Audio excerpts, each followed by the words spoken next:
اگر وہ عالم ہے بھی، اگر میں مان لیتا ہوں کہ وہ عالم ہے، تو کسی کے عالم ہو جانے کی وجہ سے کب یہ بات ثابت ہوتی ہے کہ جس کے پاس علم ہوتا ہے، علم والا ہمیشہ صحیح بولتا ہے، علم والا ہمیشہ سچے راستے پہ اور صحیح راستے پہ چلتا ہے۔ شیطان جو فرشتوں کے درمیان کھڑا ہو کر لیکچر دیتا تھا، فرشتوں کو سمجھاتا تھا، فرشتوں کو پڑھاتا تھا، فرشتوں میں تقریر کرنے والا جب صحیح سمجھ نہ سکا، صحیح راستے پہ چل نہ سکا، لعنت کے طوق کو اپنے گلے سے اتروا نہ سکا، تو آج کا نائک کیسے وہ صحیح ہو سکتا ہے؟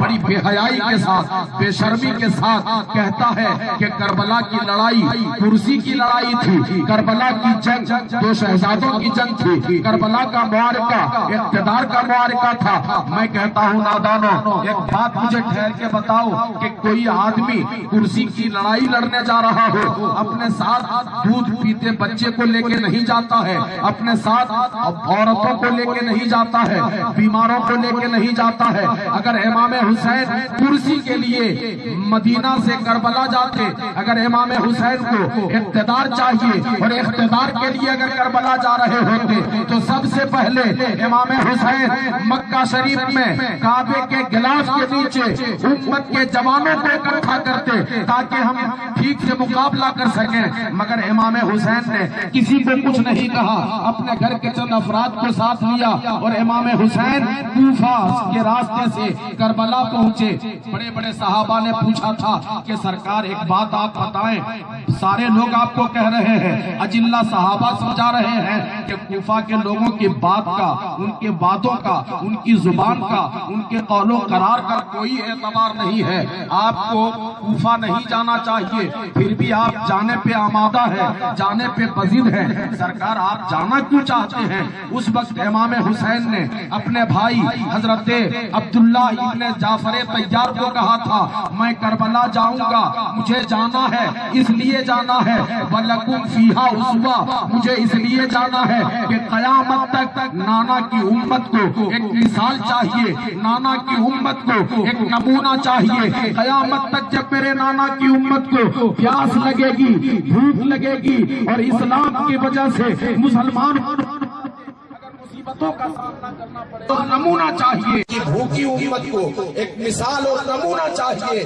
قیامت تک مجھے جمع مردی کا نمونہ بننا ہے، قیامت تک مجھے ہمت اور عزم کا نمونہ بننا ہے، تاکہ صبح قیامت تک جب بھی ظلم سر ابھارے تو میرے نانا کی امت طاقت نہ دیکھے، اقتدار نہ دیکھے، مجھے دیکھ کر ظالم کے سامنے سینہ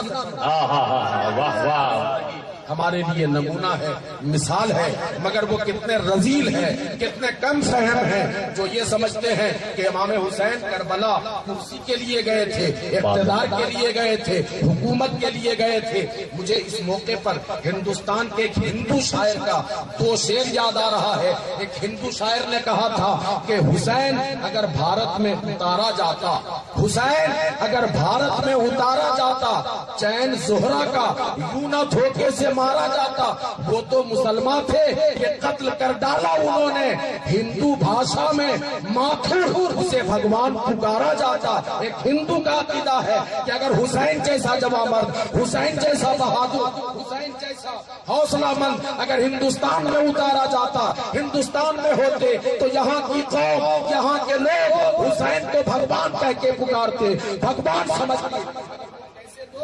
جنہوں نے امام حسین کو میدان کربلا میں بلا کر پانی بند کر دیا، پہرا بٹھا دیا، نہر فرات پہ پہرا بٹھا دیا اور نظر کے سامنے ان کے جوان بیٹوں کو، بھتیجوں کو تڑپا تڑپا کے ان میں مبتلا کر دیا۔ وہ کیسے لوگ تھے آپ ذرا اندازہ کرو۔ امام حسین کی پوری زندگی مثال ہے، نمونہ ہے ہمارے لیے، آپ کے لیے، صبح قیامت تک، صبح قیامت تک امت مسلمہ کے لیے۔ اللہ کا جتنا بھی آپ شکریہ ادا کرو، امام حسین کی بارگاہ میں جتنا نذرانہ پیش کرو، یہ کم ہے کہ پروردگار نے ہمیں حسین جیسا قائد کیا ہے، رب نے ہمیں حسین جیسا رہنما عطا کیا ہے، پروردگار نے ہمیں نبی کے غلاموں میں پیدا کیا ہے۔ ان باتوں پر جتنا احسان آپ سبحان اللہ سبحان اللہ۔ اگر صرف ایک بات کو آپ دیکھیں گے کہ اللہ نے ہمیں اپنے پیارے کے غلاموں میں پیدا کیا ہے، اس نبی کا غلام بنایا ہے، مجھے ایک بات یاد آتی ہے۔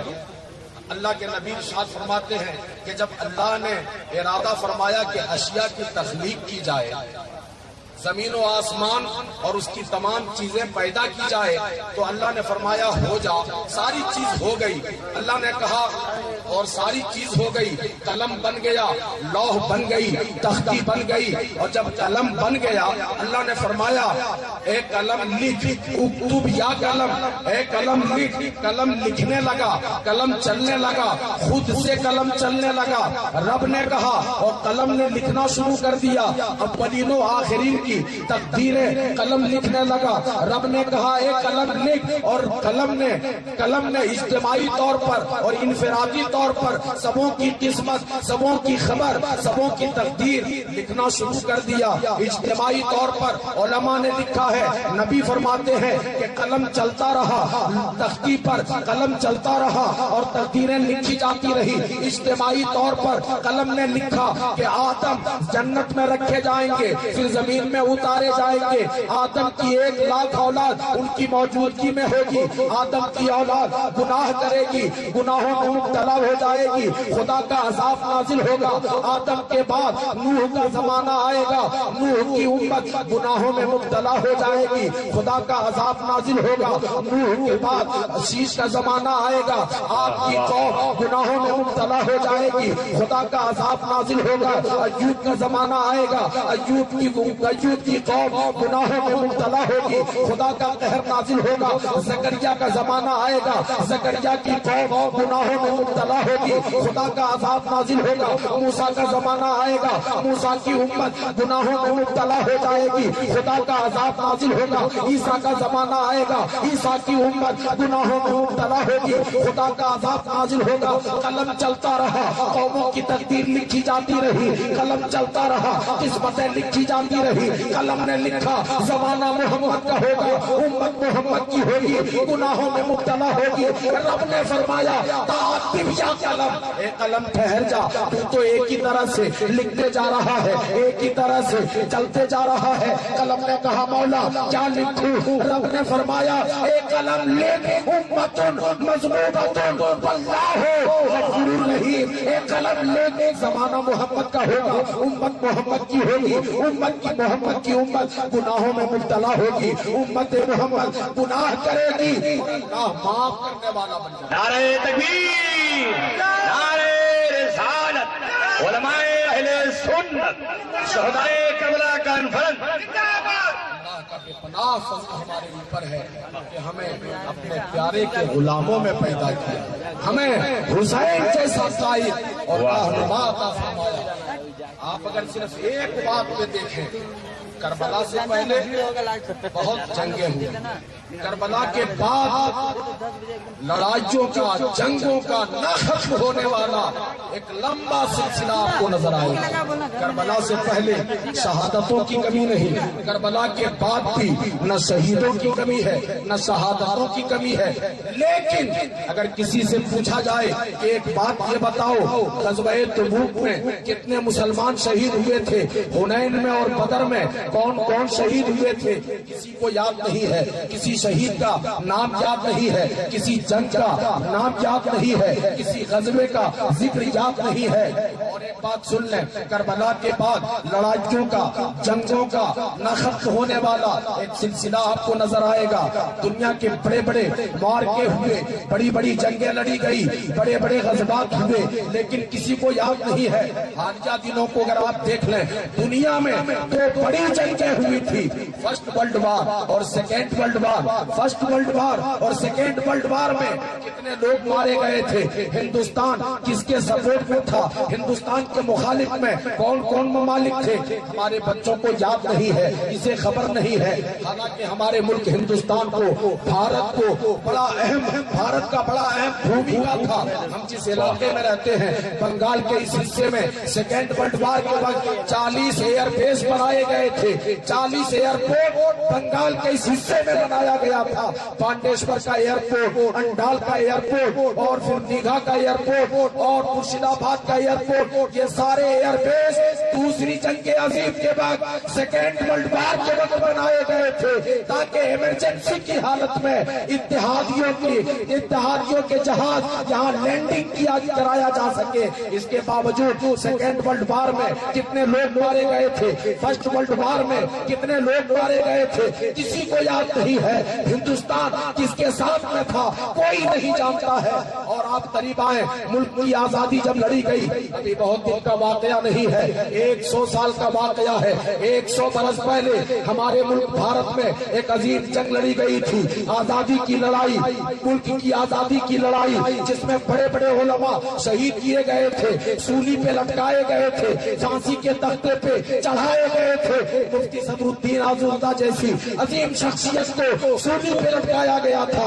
علامہ کافی کفایت علی کافی مراد آبادی کے گلے میں رسی کا پھندا ڈالا گیا تھا۔ یہ وہ بے خوف انسان تھے جن کے گلے میں رسی کا پھندا ہے۔ علامہ کفایت علی کافی مراد آبادی نے اپنے گلے میں انگریزوں کے ذریعے لگائی گئی پھانسی کو دیکھا تھا۔ مدینے کے طرف رک کر کے آپ نے کہا تھا، نہ کوئی یہ گل رہے گا نہ چمن رہ جائے گا، پر رسول اللہ کا دین حسن رہ جائے گا۔ اپنا سو کم خواب کے پوشاک کے نازا نہ ہو، اس تنے بے جان پہ خالی کفن رہ جائے گا۔ سبحان اللہ سبحان اللہ۔ حضرت علامہ فضل حق حیدرآبادی کو کالا پانی کی سزا دی گئی، اور مولانا محمد علی جوہر کو بدیش میں مرنے پہ مجبور کیا گیا۔ لال قلعہ کی دیواروں میں، لال قلعہ کی چھت میں ایک ایک دن میں کئی ہزار عالموں کو پھانسی پہ لٹکایا گیا۔ قریب آئے، ہندوستان میں ایک بہت بڑا واقعہ ہوا تھا امرتسر کے نزدیک، جالیاں والا باغ ہتیا کانڈ۔ لیکن کوئی بتا سکتا ہے کہ جالیاں والا باغ میں کتنے لوگ مارے گئے تھے، گولی چلانے والے کون تھے، کیوں گولی چلائی گئی تھی؟ آپ سنو، ایک میلہ میں گاؤں کے لوگ اکٹھا تھے، 50 گاؤں کے لوگ میلہ میں اکٹھا تھے۔ گاؤں والوں کو خبر نہیں تھی کہ انگریز حکومت نے ایمرجنسی لگا دیا ہے۔ انگریزوں نے میلہ میں اکٹھا گاؤں کے بھولے بھالے لوگوں پر فائرنگ کر دی، کسی کو خبر نہیں ہے۔ ابھی 100 سال نہیں ہوا، واقعہ بھلا دیا گیا، شہادتیں بھلا دی گئی، لیکن 1400 سال ہو گئے۔ کسی سے پوچھو، اگر کسی کو جنگ یاد ہے تو کربلا کی جنگ، شہید یاد ہے تو امام حسین اور کربلا کے شہید۔ سبب کیا ہے، وجہ کیا ہے؟ بس یہی میں بتانا چاہتا ہوں۔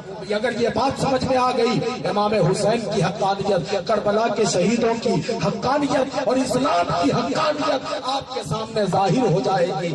آپ یاد رکھیں، اگر کوئی جنگ اقتدار کے لیے ہو، کوئی لڑائی کرسی کے لیے ہو، تو وہ لڑائی، وہ جنگ بھلا دی جاتی ہے، وہ واقعہ فراموش کر دیا جاتا ہے۔ امام حسین کی لڑائی، حسین کی جنگ، کربلا کا واقعہ نہ اقتدار کے لیے تھا، نہ کرسی کے لیے، نہ تخت کے لیے، نہ حکومت کے لیے، بلکہ نظام مصطفیٰ کے لیے، شریعت کے لیے، قرآن کے لیے، نماز کے لیے، سجدے کے وقار کے لیے۔ یاد رکھیں، جب تک مصطفیٰ کا نظام رہے گا حسین باقی رہیں گے، جب تک مصطفیٰ کی سنت رہے گی حسین زندہ رہیں گے، جب تک قرآن رہے گا تب تک حسین۔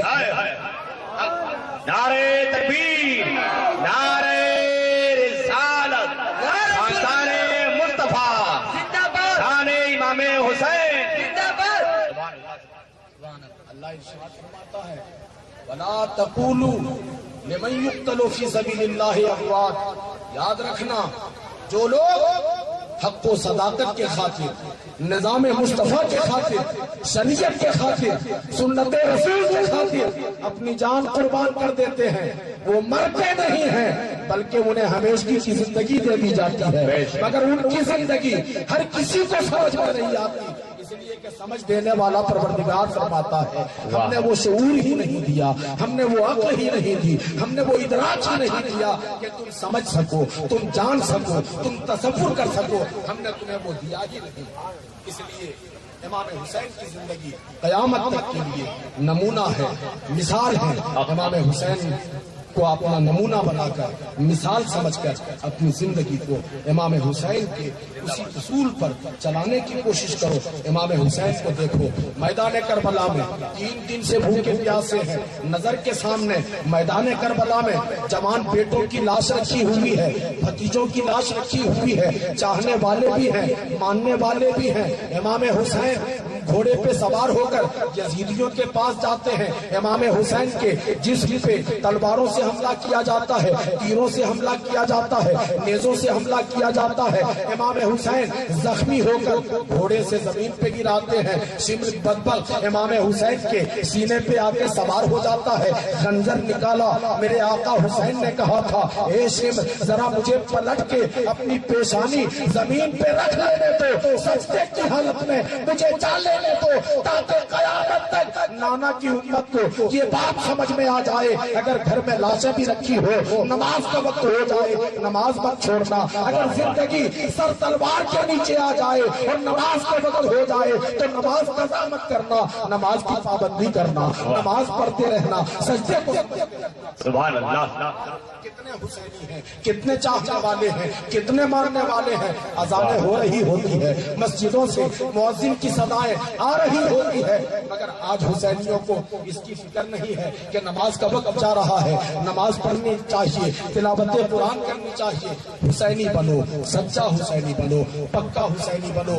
یاد رکھو کربلا کا پیغام, کربلا کا میسج آپ یاد رکھیں. آج امت 3 طبقوں میں تقسیم ہو گئی ہے. ایک طبقہ تو بہت رذیل ہے جو کہتا ہے کہ کربلا کی لڑائی کرسی کی لڑائی ہے, اقتدار کی لڑائی ہے, اور وہاں سیاست کی جنگ تھی, 2 شہزادوں کی جنگ تھی. دوسرا طبقہ غلط رسموں میں پھنس کر محرم کے پاکیزہ مہینے کو, امام حسین کی زندگی کو غلط رسموں کی نظر کر رہا ہے, ناجائز لہو و لعب میں اور کھیل تماشے میں اپنا وقت برباد کر رہا ہے. تیسرا طبقہ ہے جو چند محفلوں میں اکٹھا ہو کر چند مجالس کا انعقاد کر کے تیسرا طبقہ سمجھتا ہے کہ ہم نے حسینی ہونے کا حق ادا کر دیا. ہرگز نہیں.